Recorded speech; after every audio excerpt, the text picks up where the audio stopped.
Chapter 4, Mean Bean. AJ's stop was before Garth's. "Come on over tomorrow," Garth told his friend. As soon as AJ left, Garth moved up to the front of the bus to get away from Bean. "What part of sit down don't you understand, Garth?" Miss Victoria sounded pretty irritated. "Sorry, the cage wouldn't fit on the seat," he said. "What on earth is in there anyway?" Before Garth could answer, the bus stopped in front of his house. He pulled the blanket down around my cage and hurried up the steps. Mrs. Tugwell was waiting in the doorway of the house. She had brown, wavy hair like her son. She had glasses and freckles like her son, too. She helped him set my cage up on the family room table. Garth's little brother, Andy, raced into the room. He had wavy brown hair, glasses, and freckles, too. "Mine!" he shouted. "Nope, he's mine, at least for the weekend," said Garth. "Well, tell Andy about Humphrey," Garth's mom said. "He's a hamster, and you have to be nice to him," Garth explained. He got that right. "I like ham," said Andy, rubbing his stomach. "Yum, yum." I hopped onto my wheel to show Andy that a hamster wasn't anything like a ham. "Whee! Ham go round," said Andy. Garth's mother brought in a plate of peanut butter and crackers. Ooh, that smelled good. "How was school?" she asked. "Okay," said Garth. "But, Mom, could you say something to Bean's mom? He's mean to everybody on the bus." "Martin Bean?" Garth's mom sounded surprised. "Why, he's always polite when I see him."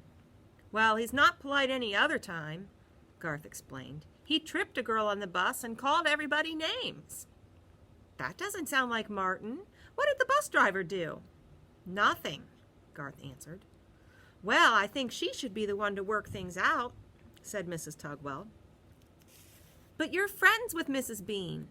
"Well, I probably won't be if I complain about her son. Maybe if you were friendlier to him, he'd act nicer." "Mom," Garth moaned. "It's worth a try," his mom suggested. I had to squeak up. "He's the meanest bean I've ever seen." "Goodness, what's the matter with Humphrey?" asked Mrs. Tugwell. "Maybe he doesn't like Marty either," Garth muttered. "He is one smart guy." Shortly after Mr. Tugwell came home, Natalie arrived. She was the babysitter, but I didn't see any babies around for her to sit on. Garth wasn't a baby, Andy wasn't a baby, and I certainly was no baby. Natalie had black hair and wore a black shirt, black pants, and black shoes. She had glasses with black frames. Her lips were bright red. "Order a pizza," said Garth's dad, handing Natalie some money. "I got some videos for the guys." "Okay," said Natalie. "Mind if I do some homework?" "As long as you get the boys in bed at 9, Mrs. Tugwell explained. Natalie glanced at my cage. "What about the rat?" I felt quite discouraged. I'd already been called a mouse and a ham that day. "He's a hammer," Andy yelled. "Oh, a hamster, how cute," said Natalie, leaning in toward my cage. "Hi there, big boy." Whew, after a miserable week and a rough ride home, I suddenly felt a whole lot better. Later, the boys ate pizza and watched videos while Natalie read from a big, thick book. "What's that?" asked Andy, leaning over her shoulder. "How come it doesn't have any pictures?" "College books don't have pictures." Andy wrinkled his nose. "What's college?" Natalie sighed. "After you go to high school and graduate, if you want a good job like a doctor or a lawyer or a teacher, you have to go to college." "I know that," Garth piped in. "City College is right down the street. Mom took classes there last year." "That's where I go," said Natalie. "I'm studying psychology." The way she said it, that big word sounded like psychology, but the word on her book was spelled Psychology. I wrote it down in my notebook later. I hope that word is never on a spelling test.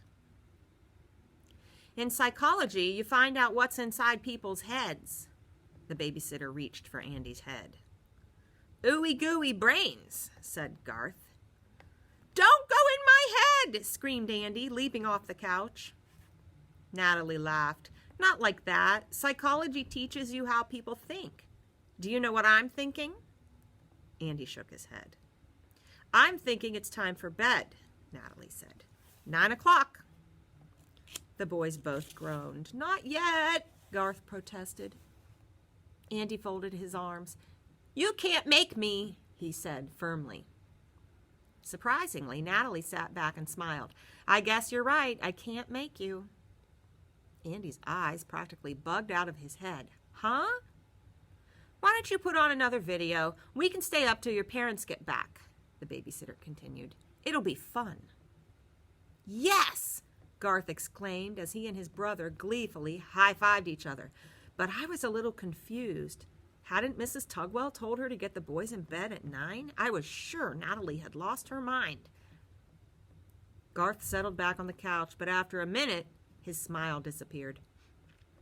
When do you think Mom and Dad will be back? Natalie shrugged her shoulders. They didn't say. Won't they be upset if we're still up? Well, I guess we'll find out, won't we? Natalie answered with a mischievous grin. Andy looked worried. They'll be mad if we're not in bed. So, said Natalie, we still have time to watch more TV. Garth stood up and yawned loudly. I'm kind of tired. Me too, said Andy, stretching his arms. Natalie smiled. Well, if you really think so, okay. You two get ready for bed and I'll be up in a minute.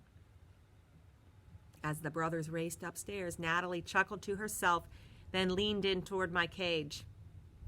And that, Humphrey Hamster, is what reverse psychology is called. You get people to do what you want by telling them to do the opposite. Reverse psychology.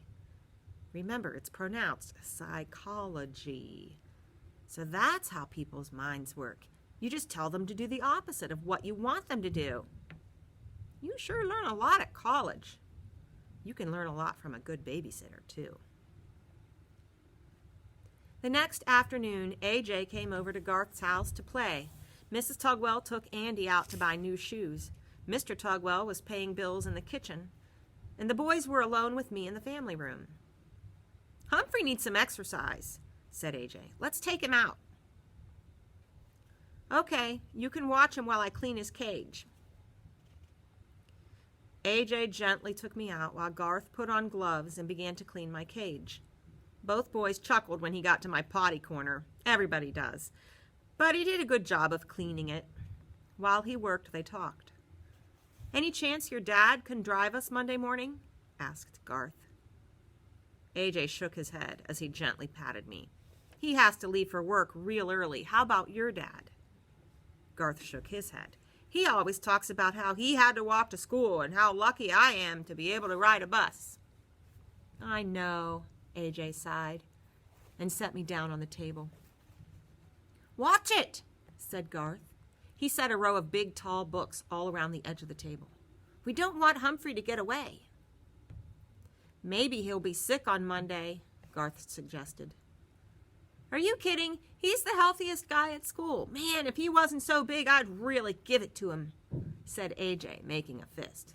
Me too, Garth agreed. It wasn't hard to figure out that they were talking about big, mean Marty Bean. I don't know why Miss Victoria always takes his side, Garth said after a while. He knows how not to get caught. The boys were silent again until Garth said, Miranda was getting a drink at the fountain at recess, and he came up and pushed her out of the way. The thought of someone pushing Golden Miranda, an almost perfect human, really ruffled my fur. Did she tell? Asked AJ. Yeah, he said he didn't do it, Garth explained. He said he wasn't anywhere near her. He said Kirk did it. Kirk almost got in trouble, so Miranda said it was all a mistake to get Kirk off the hook. Kirk the jerk, that's what Bean calls him, said Garth. He's got a name for everybody. That's why he doesn't have any friends. He stepped back and pulled off his rubber gloves. I think that's one clean cage. Great, I squeaked. But what are we going to do about Bean? Bean's a pretty funny name, AJ said with a chuckle. Bean Brain. Heh, Bean Breath, said Garth. The boys started laughing. Bean Bag. Bean Jeans. Green Bean. Mean Bean. Hey, that rhymes. Mean Green Bean. Mrs. Brisbane would be proud to hear them rhyming. I liked hearing them laugh. However, I was worried. Bean had said something about a mousetrap. The mere mention of those contraptions makes me shiver and quiver, and I didn't want to see anybody get tripped or pushed again. Are you ready to go back in, Humphrey Dumpty? Asked Garth. Yes, I squeaked, which for some reason made the boys howl with laughter again. Once I was back in the cage, the boys went up to play in Garth's room. That gave me time to think. Here were Garth and AJ, really good friends. They were nice to each other and stuck together. Marty Bean wasn't friendly to anybody, and he didn't have any friends. All my classmates liked Og, but when I offered to be his friend, he leaped at me in a very rude way. The business of friendship is not as easy as it sounds, I figured, just before dozing off for my long afternoon nap. It was nice at Garth's house that weekend. The announcer on TV said it was cold, cold, cold outside, so the Tugwells stayed inside. The family popped popcorn. Did that smell good? And they watched TV and snuggled on the couch. As happy as I should have been, I worried about Monday's bus ride. What I needed was a plan, and maybe a little psychology. Are you sure the little guy won't catch cold? Asked Mrs. Tugwell as Garth was ready to leave for school on Monday. He's got a fur coat, and I'll cover him, Garth assured her. I was plunged into total darkness as he threw a blanket over the cage. Bye, Ham, shouted Andy. Bye, Andy, I squeaked back. After all, a ham isn't the worst thing a person can call you. Soon I heard the squeal of the bus's brakes as it stopped in front of the Tugwells' house. All aboard, I heard Miss Victoria say. Find a seat. This cage is too big. Can't I sit up here? Asked Garth. Do you see any empty seats up here? The bus driver replied. Get moving and keep moving. I was already queasy just thinking about Bean. As Garth walked toward the back of the bus, looking for an empty seat, my cage swayed back and forth like a ship on a rough sea, which didn't help my stomach at all. Once we sat down, the bus started rolling. A block later, it abruptly stopped, and I slid across the floor of my cage. Ouch! All aboard? I heard Miss Victoria say. Find a seat, AJ. AJ walked back to our seat. Move over, he told Garth. I have to sit on the aisle, Garth replied. The cage won't fit in the seat. AJ crawled over Garth so he was close to the window. As he did, he bent down and whispered, Told you he'd be here. He's always here. As the bus lurched forward, my cage wobbled enough for the blanket to part so I could see a little, and what I saw was most unpleasant. Marty Bean sitting right next to us. Hey, Garth, is that your face, or did somebody throw up on you? I could see the smirk on his face as he leaned in close, mere inches from my cage. Is that a cage, Bugwart, or is it your purse? Bean asked. He hooted at his own joke, even though it wasn't funny. It may have been cold outside, but I was getting pretty hot. Og might be unfriendly, but this Bean was even worse. I hadn't thought of Og all weekend. Now it all came back to me, the green skin, the repulsive grin, and the way he had leaped up and scared me. I had taken it from the frog, but I wasn't going to take it from this big bully. This was the time to act. I quickly opened the lock that doesn't lock and took a deep breath before leaping onto Martin Bean's leg. Stop being mean, Bean! I yelled at the top of my squeaky voice. It may have sounded like squeaking to him, but I made my point. Marty shouted. "It's on me! A mouse!" He threw his hands up in the air and screamed as I ran in circles on his leg. "Help me, somebody! Help!" The faces around me were a blur and I was getting dizzy. As Marty continued to scream, the other kids began to laugh, softly at first, and then louder and louder. "He's only a little hamster," I heard Garth say as he scooped me up in his hands. "He wouldn't hurt a flea." I like being called a he a lot more than being called an it. "It tried to bite me!" Marty exclaimed. Everybody on the bus, including Beth and her first grade friends, laughed. "What is going on back there, Martin?" Miss Victoria called out as she slammed on the brakes. They threw a giant rat on me!" He was almost in tears. "A giant rat!" "I think you'd better come up and sit behind me," the bus driver said. "Now!"